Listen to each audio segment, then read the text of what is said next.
ការងារដែលខ្ញុំធ្វើរាល់ថ្ងៃវាអត់ច្បាស់លាស់វាក៏មិនជាការងារថ្លៃថ្នូរអីខ្លាំងណាស់ណាដែរ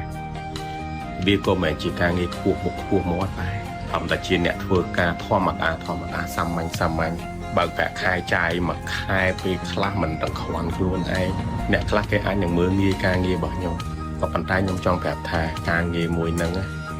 ចិញ្ចឹមជីវិតខ្ញុំចិញ្ចឹមគ្រួសារខ្ញុំទៀតសម្ដីរបស់អ្នកឬមួយក៏អ្នកដែលមាក់ងាយខ្ញុំដែលលក់លើយឲ្យខ្ញុំអត់បានផ្ដល់លុយមកឲ្យខ្ញុំទេអត់បានចិញ្ចឹមខ្ញុំទេ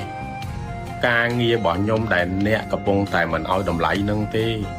ដែលវាជាអ្នកចិញ្ចឹមខ្ញុំអ្នកមើលងាយខ្ញុំអ្នកអត់បានផ្ដល់លុយមកចិញ្ចឹមខ្ញុំក៏អត់ខ្វល់ពីសម្ដីរបស់អ្នកដែរគ្រាន់តែខ្ញុំចង់និយាយថាការងារអីក៏ដោយអ្នកមិនឲ្យតម្លៃតែខ្ញុំឲ្យតម្លៃព្រោះវាជាការងារដែលបានចិញ្ចឹមខ្ញុំ